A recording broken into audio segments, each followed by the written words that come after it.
رحیم السلام علیکم دوستو، آپ سب کو خوش آمدید کہتا ہوں۔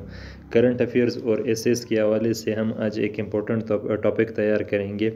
ہمارے ٹاپک کا نام ہے political stability is mandatory for economic prosperity in Pakistan.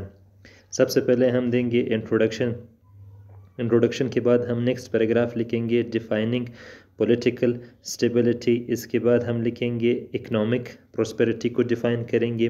اس کے بعد ہم لنک دیں گے کہ پولیٹیکل اسٹیبلٹی اور اکنامک پراسپیرٹی کے درمیان کیا لنک ہے۔ اس کے بعد ہمارا جو نیکسٹ پیراگراف ہے ہم کرنٹ سیناریو ایکسپلین کریں گے کہ پولیٹیکل اسٹیبلٹی اور اکنامک پراسپیرٹی کا پاکستان میں کرنٹ سیناریو کیا ہے۔ اس کے بعد سیکنڈ لاسٹ پیراگراف ہمارے پاس ہے ways of ensuring political stability. Last میں ہم دیں گے کنکلیوژن۔ اس میں ایک امپورٹنٹ چیز آپ کو بتاتا چلوں کہ اگر آپ اس ٹاپک پر ایسے لکھنا چاہتے ہیں تو ایسے میں کبھی بھی آپ نے ٹرمز کو ڈیفائن نہیں کرنا ہوتا، جیسے ہمارے پاس یہاں پہ ہے defining political stability and defining economic prosperity. اگر آپ یہ کوشچن ایسے میں اٹیمپٹ کرنا چاہتے ہیں تو یہ دو پیراگراف آپ ایکسکلیوڈ کریں گے۔ ان کی جگہ پر آپ لکھ سکتے ہیں history of political stability and economic prosperity. اس کے بعد آپ لکھ سکتے ہیں کرنٹ سیناریو۔ آگے چلتے ہیں، ہمارے ٹاپک آتے ہیں ہمارے انٹروڈکشن کی جانب۔ انٹروڈکشن ہم کچھ اس طریقے سے دے سکتے ہیں کہ پولیٹیکل اسٹیبلٹی کسی بھی ملک کی ریاستی سلامتی اور خود مختاری کے لیے بہت اہم ہوتی ہے۔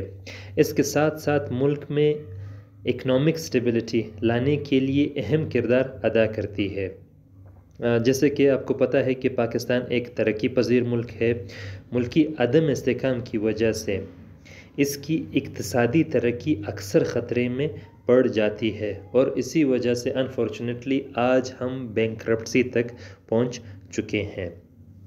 اب آئیں گے کہ پولیٹیکل اسٹیبلٹی کہتے کس چیز کو ہے۔ پولیٹیکل اسٹیبلٹی سے مراد کسی ملک کی سیاسی معاملات کو یکساں اور پرسکون کام کرنا ہے۔ اسے حکومت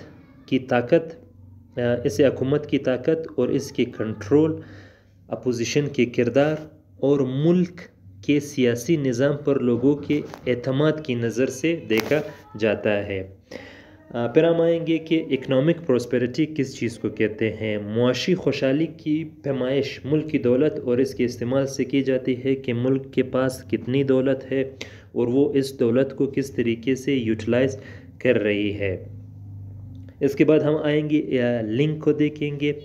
ان modern states both coexist to help developing a prosperous setup. یہ دونوں انٹر ریلیٹڈ ہیں۔ پولیٹیکل اسٹیبلٹی ڈیپینڈنٹ ہے اکنامک پراسپیرٹی پہ یا اکنامک پراسپیرٹی ڈیپینڈنٹ ہے پولیٹیکل اسٹیبلٹی پر۔ تو اگر یہ کسی بھی ملک میں ہے تو وہ ملک پراسپیرٹی کی طرف جائے گا۔ پاکستان نے اس حوالے سے کافی اپس اینڈ ڈاؤنز دیکھے ہیں۔ جب پولیٹیکل اسٹیبلٹی آئی تو ملک کی معیشت بھی اچھی رہی۔ ٹھیک ہے، تھوڑا سا ہم دیکھیں گے کہ وہ کون سے سٹیپس تھے جن کی وجہ سے ہم پولیٹیکل انسٹیبلٹی کی طرف گئے۔ پہلا پوائنٹ ہمارے پاس ہے weak political governments lack clear mandate in parliament. کافی مرتبہ اس طرح ہوا ہے کہ کسی بھی پارٹی کے ساتھ کلیئر میجورٹی نہیں ہوتی، وہ اپنی حکومت نہیں بنا سکتی، تو مختلف پارٹیوں کے ساتھ کولیشن کر کے وہ گورنمنٹ بناتے ہیں اور ان پارٹیوں کو راضی کرنے کے لیے وہ کافی کچھ اس طرح کے سٹیپس بھی اٹھاتے ہیں جس سے کافی زیادہ اکنامک لاسز بھی ہوتے ہیں، لوگوں کا ٹرسٹ بھی گورنمنٹ پر ختم ہوتا ہے۔ تو یہ ایک بہت بڑا مسئلہ رہتا ہے کہ اکثر اوقات کسی پارٹی کے ساتھ کلیئر میجورٹی نہیں ہوتی جس سے وہ خود اپنی گورنمنٹ بنا سکے۔ Secondly most important point interference of military. جب سے پاکستان بنا ہے ملٹری اس سیٹ اپ پولیٹیکل پروسیس میں انٹرفیئر کر رہی ہے۔ ٹھیک ہے، تو اس وجہ سے بھی ہم ایک اسٹرانگ ڈیموکریٹک کلچر ابھی تک نہیں بنا پائے۔ اس کے بعد کافی جو ہمارے اپوزیشن پارٹیز ہوتی ہیں آلموسٹ ہمیشہ ان کا صرف اور صرف یہی ٹارگٹ رہا ہے کہ کس طریقے سے ہم رولنگ الائنس کو ہٹا کر کے خود گورنمنٹ میں آ کر کے بیٹھ جائیں۔ نیکسٹ آپ دے سکتے ہیں کہ لوگوں کا ٹرسٹ زیادہ تر گورنمنٹ پر نہیں رہتا۔ اس کے بعد آپ لکھ سکتے ہیں کہ جتنے ہمارے انسٹیٹیوشنز ہیں وہ کافی زیادہ پولیٹیسائزڈ اور ویک ہیں۔ اس کے بعد کون سے سٹیپس ہم اٹھائے کہ جس سے ہم اپنے پولیٹیکل سٹیبلٹی کو انشور کریں۔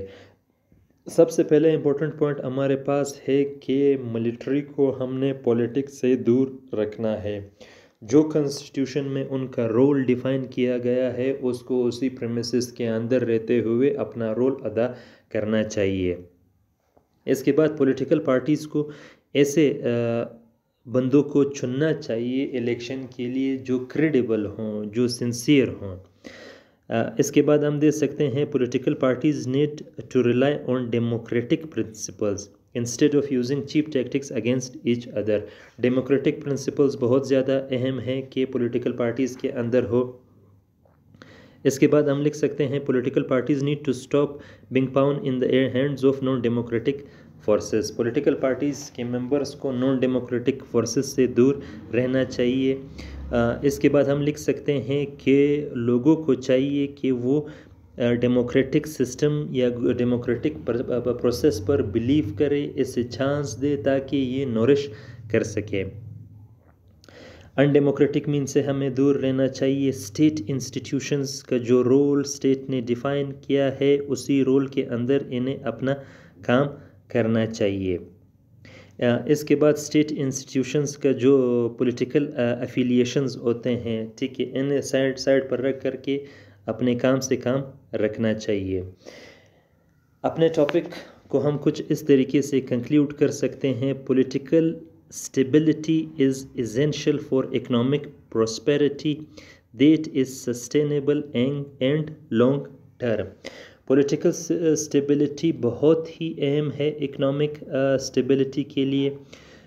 To bring stability in Pakistan we need to work on multiple fronts including the political stakeholders, people at large and state institutions۔ ان ایریاز پر اگر ہم کام کریں تو ہم پاکستان میں پولیٹیکل اسٹیبلٹی لا سکتے ہیں۔ کون کون سے ایریاز ہیں؟ پولیٹیکل اسٹیک ہولڈرز، اس کے بعد جو پاکستان کی عوام ہے، اور state institutions. with bringing positive change in all the said aspects political stability can be ensured in this country that will ultimately guarantee economic growth۔ اگر ان ایریاز پر ہم ایمانداری سے کام کریں تو اس میں کوئی دو رائے نہیں کہ ہم پاکستان میں اکنامک اسٹیبلٹی لا سکتے ہیں۔ تو تھینک یو دوستو، یہ تھا ہمارا آج کا ٹاپک۔